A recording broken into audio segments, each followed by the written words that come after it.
आपके सामने पढ़ना चाहता हूं। अध्यक्ष महोदय, ये यात्रा रुकी क्यों नहीं है? यात्रा ले जाओ दूसरी तरफ।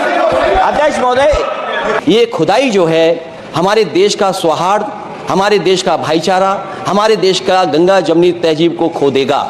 मानती नहीं सरकार। हम यूं ही नहीं कहते थे कि संविधान नहीं मानती। जब दिल्ली और लखनऊ की है, प्लीज कभी दिल्ली पहुंचे थे जिस रास्ते, वही लखनऊ वाले उसी रास्ते पहुंचना चाहते हैं। हम बनते तो बहुत कुछ हैं। हेलो दोस्तों, नमस्कार। स्वागत है आपका हमारे चैनल द पॉलिटिक्स में।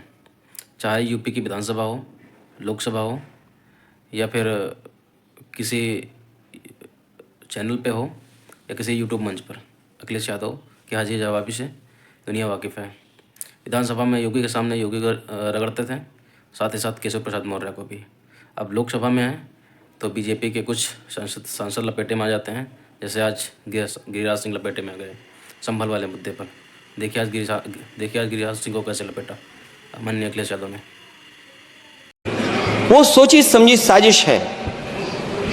वहां जो खुदाई की बात लगातार अध्यक्ष महोदय देश में कोने कोने पर भारतीय जनता पार्टी और उनके सहयोगी और समर्थक, शुभचिंतक बार बार खुदाई की जो बात कर रहे हैं अध्यक्ष महोदय, ये खुदाई जो है हमारे देश का सौहार्द, हमारे देश का भाईचारा, हमारे देश का गंगा जमनी तहजीब को खो देगा। मैं आपका धन्यवाद इसलिए भी देता हूं कि इस महत्वपूर्ण जो साजिश हुई, और वो साजिश सोची समझी इसलिए मैं बोल रहा हूं। उत्तर प्रदेश का चुनाव था, पहले 13 तारीख को चुनाव होना था, और 13 तारीख के चुनाव को उन्होंने बढ़ा करके 20 तारीख कर दिया। और इस जो घटना है मैं आपके सामने पढ़ना चाहता हूं। अध्यक्ष महोदय, ये यात्रा रुकी क्यों नहीं है? यात्रा ले जाओ दूसरी तरफ।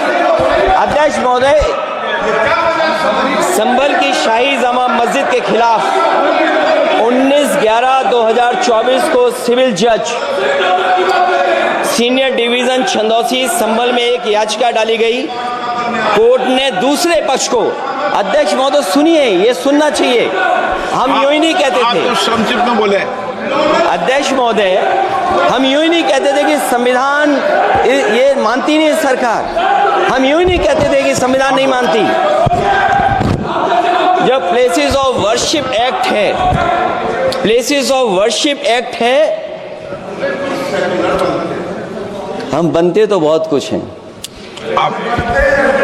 संभल के शाही जामा मस्जिद के खिलाफ 19/11/2024 को सिविल जज सीनियर डिवीजन चंदौसी संभल में एक याचिका डाली गई। कोर्ट ने दूसरे पक्ष को सुने बगैर उसी दिन 19/11/2024 को सर्वे के आदेश दे दिए। ताज्जुब की बात है, संभल के जिलाधिकारी संभल और पुलिस अधीक्षक संभल आदेश को पढ़े बगैर 2 घंटे के बाद सर्वे के लिए पुलिस बल के साथ शाही जामा मस्जिद पहुंच गए। जामा मस्जिद की कमेटी, जनप्रतिनिधि, उलेमा इकराम, सभी अधिवक्ताओं ने सहयोग दिया। जिलाधिकारी संभल और पुलिस अधीक्षक संभल ने 2.5 घंटे सर्वे के बाद कहा सब सर्वे पूरा हो चुका है और अब रिपोर्ट कोर्ट को भेज दी जाएगी। लेकिन दिनांक 22/11/2024 फ्राइडे को जुमे की नमाज के लिए लोग नमाज अदा करने के लिए जामा मस्जिद पहुंचे, लेकिन पुलिस प्रशासन ने बैरिकेड लगा दिया ताकि लोग नमाज न पढ़ सकें। उसके बाद भी लोगों ने संयम बरतते हुए नमाज अदा की और किसी प्रकार का विरोध प्रदर्शन नहीं किया। 29/11/2024 को कोर्ट की अगली तारीख तय थी। शाही जामा मस्जिद की कमेटी और मुस्लिम समाज के सभी लोग कोर्ट में केस की पैरवी के लिए तैयारी कर रहे थे, परंतु दिनांक 23/11/2024 की रात पुलिस प्रशासन द्वारा कहा गया 24/11/2024 यानी अगले दिन सुबह को दोबारा सर्वे किया जाएगा। शाही जामा मस्जिद कमेटी और अधिवक्ता ने कहा कि इस सर्वे तो मुकम्मल हो चुका है, अब दूसरे सर्वे की क्या आवश्यकता है? कोर्ट के आदेश का हमने पालन कर दिया। अगर दूसरे सर्वे कराना है तो दोबारा आदेश करवाएं, कोर्ट के आदेश के बाद हम दोबारा सर्वे करा देंगे।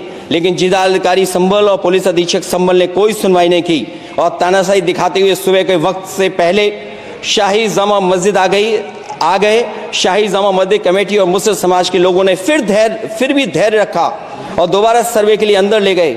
सर्वे के दौरान करीब 1.5 घंटा बाद जब जनता को सूचना मिली तो वो इकट्ठा होना शुरू हो गए। लोगों ने सर्वे का कारण जानना चाहा तो सर्किल ऑफिसर ने उनके साथ गाली गलौज की और लाठीचार्ज करवाकर बुरी तरह जख्मी कर दिया। इसका विरोध करते हुए चंद लोगों ने पत्थर चलाए, जिसके बदले में पुलिस के सिपाही से लेकर के अधिकारियों तक ने अपने सरकारी और प्राइवेट हथियारों से गोलियां चलाईं, जिसका वीडियो रिकॉर्डिंग है, जिसके एवज में दर्जन लोग गोलियों से घायल हो गए हैं। 5 मासूमों जो कि अपने घर से सामान लेने के निकले थे, उनकी मृत्यु हो गई। संभल का माहौल बिगाड़ने में